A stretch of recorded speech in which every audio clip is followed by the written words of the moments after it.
এক হাদিস আল্লাহর হাবিব ফরমান ইন্নাল কুলুবা তাসদাউ কামা ইয়াসদাউল হাদিদ ইযা সাবাতুল মা কিলা ইয়া রাসূলুল্লাহ আমা জিলাউহা ক্বালা রাসূলুল্লাহ সাল্লাল্লাহু আলাইহি ওয়াসাল্লাম বিকাসরাতি যিকরিল মাউতি ওয়া তিলাওয়াতিল কুরআন। আল্লাহর হাবিব ফরমানে আমার উম্মতেরা লোহায় পানি লাগলে যেরকম জং দরিয়া যায়, এইভাবে গুনার দ্বারা কলবে জং দরিয়া যায়। তখন আল্লাহ সাহাবারা জিজ্ঞাসা ইয়া রাসূলুল্লাহ কলব পরিষ্কার করার উপায় কি? আল্লাহর হাবিব ফরমান বেশি বেশি মউতের কথা স্মরণ করো আর বেশি বেশি কোরআন শরীফ তেলাওয়াত করো।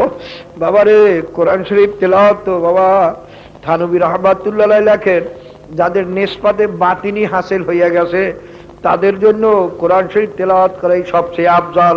কারণ আল্লাহর হাবিব এক হাদিসে ভিতরে ফরমান আফজালুজ যিকরি তিলাওয়াতুল কোরআন। অন্য হাদিসে আল্লাহর হাবিব ফরমান আফজালুজ যিকরি লা ইলাহা ইল্লাল্লাহ। আল্লাহর হাবিব দুটোটাকে আফজাল বলছেন, কোরআন শরীফ তেলাওয়াত আফজাল বলছেন, লা ইলাহা ইল্লাল্লাহ জিকিরকে আফজাল বলছেন। কিন্তু বাবারে কেউ আবার এক হাদিসের পিছনে পড়িয়া অন্য হাদিসকে আবার একেবারে বাবা বাদ দিয়েন না। তানবী রাহমাতুল্লাহ বলেন যাদের নিসবতে বাতিনি ঠিক হয়ে গেছে অর্থাৎ মাওলার সঙ্গে গোপন সম্পর্ক ঠিক হয়ে গেছে তাদের জন্য কোরআন শরীফ তেলাওয়াত করাই আফজাল।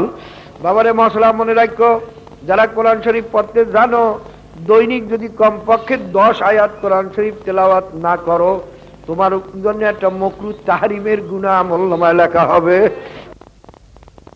কাজী কোরআন শরীফ তেলাওয়াত দৈনিক করাই লাগবে।